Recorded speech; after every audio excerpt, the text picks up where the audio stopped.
Assalamualaikum warahmatullahi wabarakatuh. Perkenalkan, nama saya Amriani dari kelas 29C. Saya selaku guru, ini merupakan salah satu tugas UTS mata kuliah Profesi Keguruan. Selanjutnya, perkenalkan, nama saya Lutfi Nugraha, berperan sebagai murid pertama.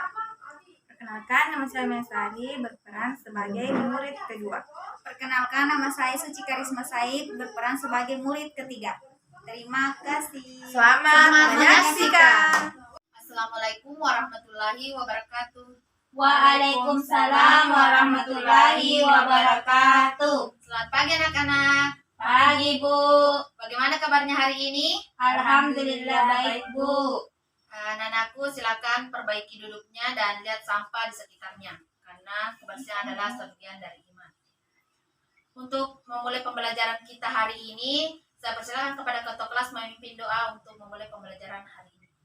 Baik teman-teman sekalian, sebelum kita memulai pelajaran hari ini, mari kita membaca doa mau belajar. Doa dimulai. Bismillahirrahmanirrahim. Rabbi sidni ilman warzuqni fahman. Amin. Ya, untuk memulai materi ini, Ibu terlebih dulu ingin mengabsen kalian. Dengarkan namanya baik-baik ya. Bu. Meliana Sari, Hadir, Bu. Suci Karisma Hadir, Said, Bu. Elviani Nugraha, Hadir, Bu. Andi Irmayani. Sakit, Bu. Oh, sakit ya. Hari ini kita belajar apa anak-anak? IPA, Bu. Ya, silakan buka bukunya pada bab 1. Anak-anakku, pada saat nanti Ibu menjelaskan, Ibu harap perhatiannya ke depannya, karena di akhir materi Ibu akan mengevaluasi kalian. Ya, Bu. Ada yang tahu materi apa hari ini yang Ibu akan bahas? Baik, Bu. Ya, silahkan Ameli. Fungsi organ tubuh manusia dan hewan. Ya, yang kita bahas pada hari ini yaitu fungsi organ tubuh manusia dan hewan. Ibu ingin bertanya, ada yang tahu apa itu organ?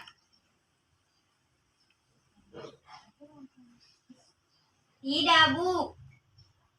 Elviani? Tidak tahu, Bu. Tidak ada yang tahu. Baik, Ibu yang akan jelaskan ya. Yang perhatikan ya, yang dimaksud organ yaitu suatu bagian tubuh yang tersusun dari kumpulan jaringan untuk melaksanakan fungsi tertentu. Setiap makhluk hidup itu memiliki berbagai organ. Organ-organ itulah yang difungsikan untuk kelangsungan hidup. Pasti anak-anakku pernah berpikir, mengapa makhluk hidup bisa berjalan, berbicara, melihat?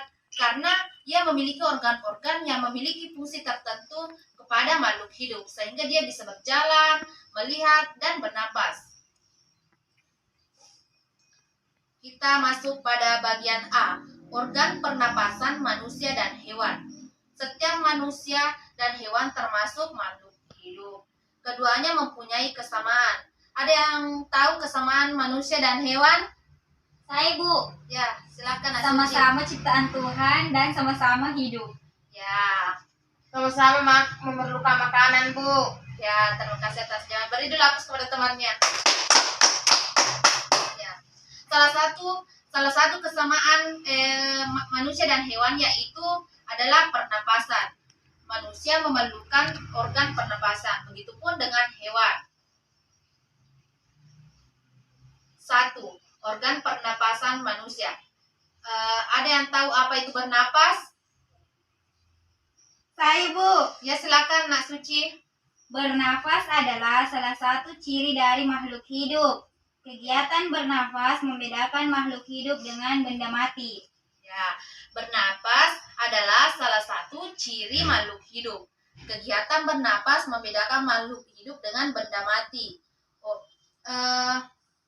Ada yang tahu organ pernapasan itu terdiri ada berapa? 3, Bu. Coba Nak Meli sebutkan ketiganya. Hidung, tenggorokan, dan paru-paru. Ya. Ya, Organ pernapasan manusia itu ada 3 ya. Yang pertama yaitu hidung, yang kedua tenggorokan, dan yang ketiga paru-paru. Ibu akan menjelaskan satu persatu. Hidung. Hidung adalah organ pernapasan manusia yang paling luar. Ya. Hidung merupakan jalan masuknya oksigen dan keluarnya karbon dioksida. Proses menghirup dan menghembuskan udara dinamakan bernapas. Dalam keadaan normal, orang bernapas melalui hidung. Di dalam hidung terdapat rambut halus dan selaput lendir. Ada yang tahu fungsi rambut halus? Saya, Bu. Ya, silakan Nasuci. Fungsinya yaitu untuk menyaring udara. Ya. Fungsi rambut halus yaitu untuk menyaring udara yang masuk sehingga kotoran atau debu yang masuk ke dalam hidung tidak mencapai sistem pernapasan, sehingga pernapasan kita aman-aman saja. Selaput lendir. Adapun selaput lendir yaitu berfungsi untuk menangkap benda asing yang masuk.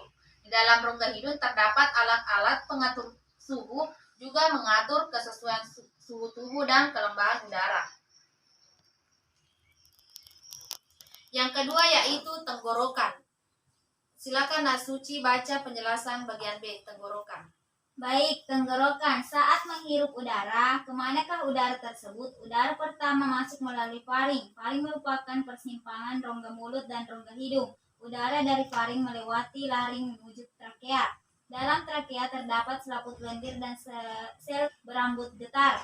Rambut getar berfungsi untuk menolak debu dan benda asing. Debu dan benda asing dapat masuk bersama udara. Akibat tolakan secara paksa akan batuk atau bersin. Ya, tenggorokan. Saat menghirup udara, kemanakah udara tersebut? Udara pertama masuk melalui faring. Yang dimaksud faring yaitu merupakan persimpangan rongga mulut dan rongga hidung. Udara dari faring melewati laring menuju trakea. Dalam trakea terdapat selaput lendir dan sel berambut getar. Rambut getar itu fungsinya untuk menolak debu dan benda asing. Debu dan benda asing dapat masuk bersama udara. Akibat tolakan secara paksa akan batuk atau bersin.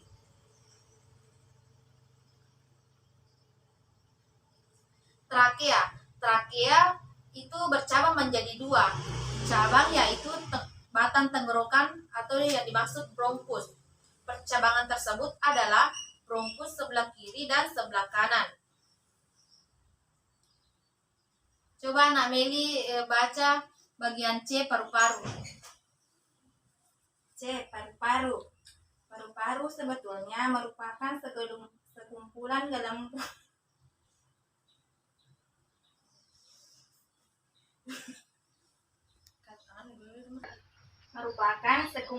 gelembung alveolus terletak di dalam rongga dada di atas sekat diafragma. Diafragma adalah dekat sekat rongga badan. Sekat rongga badan membatasi rongga dada dan rongga perut. Paru-paru berada di dalam rongga dada. Paru-paru dilindungi oleh tulang rusuk dan tulang dada. Proses pernafasan terdiri atas 2 tahap, yaitu menghirup udara, inspirasi, dan mengumpulkan udara, ekspirasi. Ya, sampai cukup. Coba Suci Karisma Said ulangi apa yang dikatakan temannya. Saya, Bu. Tidak tahu, Bu. Makanya kalau temannya menjelaskan, diperhatikan ya. Sepertinya ini Suci Karisma Wati mengantuk ya. Iya, Makanya Bu. kalau temannya menjelaskan harap diperhatikan ya. Begitupun juga dengan teman-teman lainnya. Iya, Bu. Perhatikan supaya bisa menerima materi dengan baik dan jelas. Siap, Bu. Ya, ulang ya. Paru-paru. Paru-paru sebetulnya merupakan sekumpulan gelembung alveolus terletak di dalam rongga dada dan di atas sekat diafragma. Ada yang tahu apa itu diafragma? Sekat rongga badan. Ya, diafragma yaitu sekat rongga badan atau otot utama yang digunakan dalam proses menarik dan mengeluarkan napas. Sekat rongga badan membatasi rongga dada dan rongga perut. Paru-paru berada di dalam rongga dada. Paru-paru dilindungi oleh tulang rusuk dan tulang dada. Proses pernapasan terdiri atas 2 tahap, yaitu menghirup udara atau inspirasi dan mengembuskan udara atau biasa disebut ekspirasi. Pada tahap inspirasi, diafragma dan otot dada berkontraksi, rongga dada membesar, paru-paru mengembang, dan udara masuk. Pada tahap ekspirasi, diafragma dan otot dada relaksasi atau istirahat, rongga dada kembali normal, paru-paru kembali normal, dan udara keluar dari paru-paru. Proses pernapasan dibedakan juga menjadi dua, yaitu pernapasan dada dan pernapasan perut.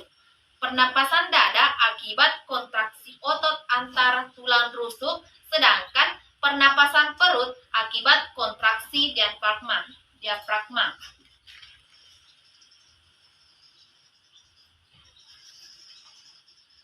Bagaimana, Nako? Ada yang ingin ditanyakan? Jelas, Bu. Ya, kita pindah ke nomor 2, gangguan pernapasan. Coba Nak Elviani membaca bagian 2. 2. Gangguan pernapasan.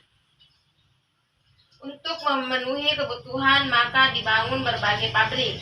Tempat yang dulunya pepohonan berubah menjadi bangunan pabrik. Hasil pengelolaan pabrik mempengaruhi limbah yang dapat mencemari. Pencemaran udara yang dikeluarkan oleh kendaraan.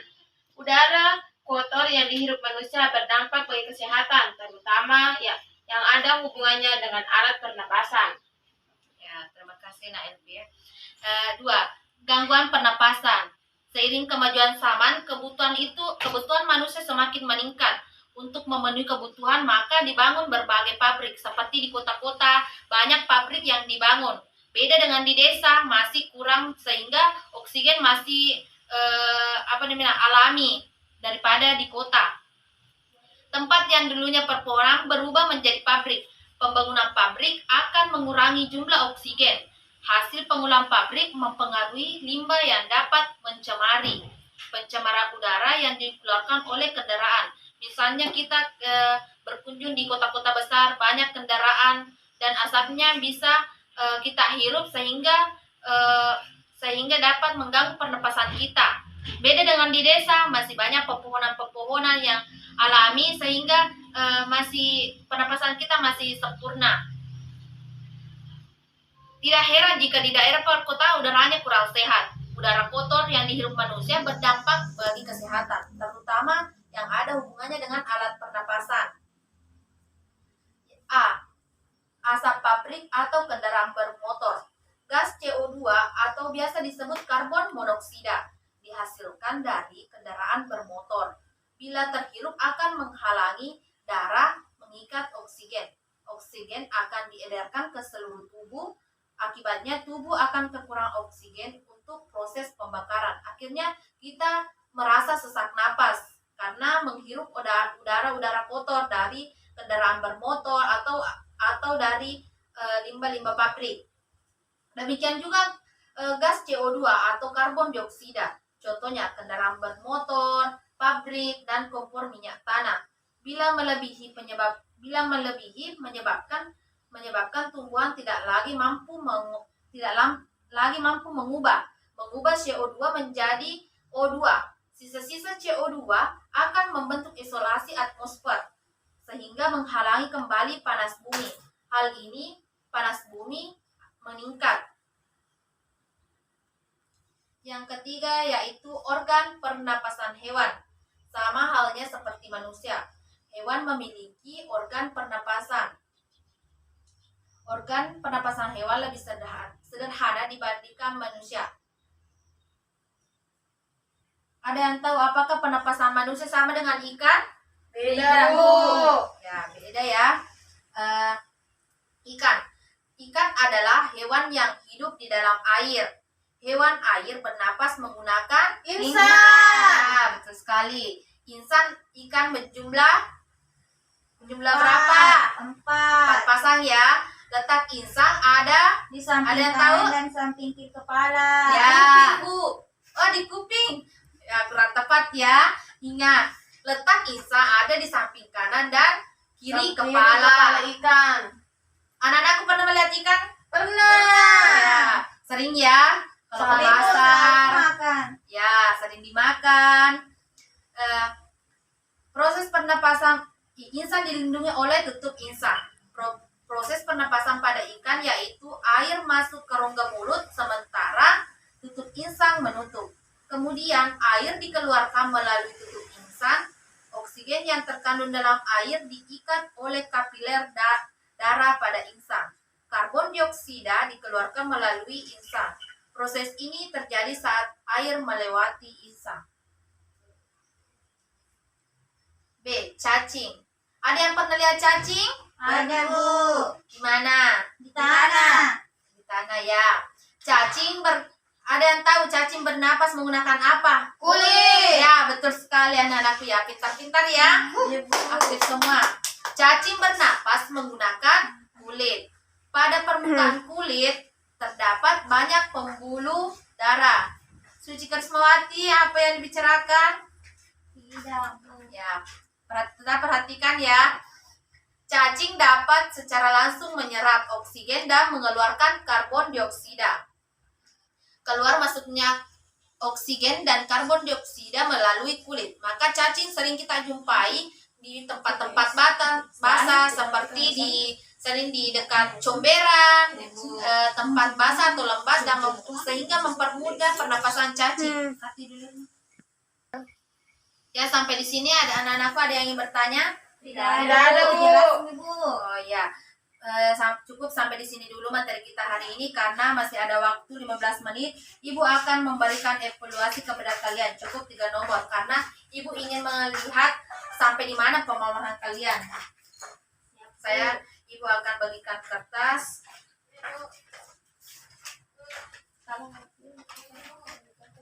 Dengarkan baik-baik ya, Ibu akan sebutkan soalnya.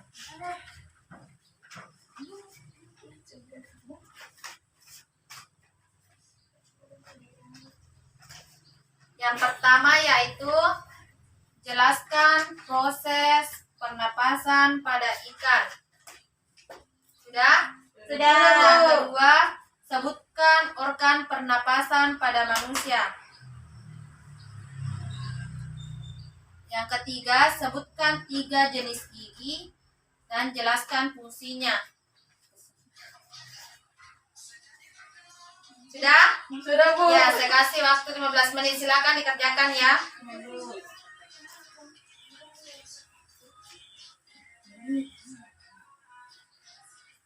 Suci Karisma, apa yang dilihat?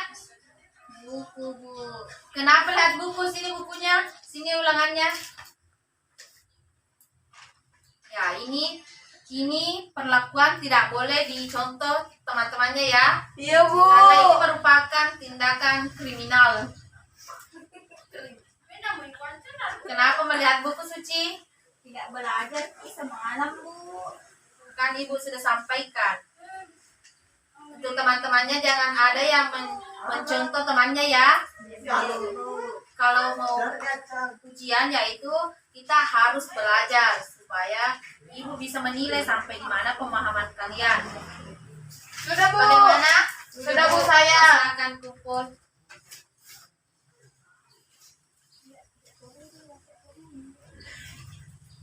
Anak-anakku sekalian, terima kasih atas perhatiannya hari ini. Semoga anak-anakku dapat memahami materi apa yang Ibu jelaskan. Dan tetap ulangi atau baca-baca materinya kembali di rumah ya. Karena Iya, Bu. Ibu akan tanya-tanya kembali di pertemuan selanjutnya. Mohon maaf apabila ada kesalahan. Wassalamualaikum warahmatullahi wabarakatuh. Waalaikumsalam warahmatullahi wabarakatuh. Silakan ketua kelas memimpin doanya. Baik, sebelum kita pulang, mari kita berbaca doa. Doa dimulai. Doa selesai. Hati-hati di jalan ya.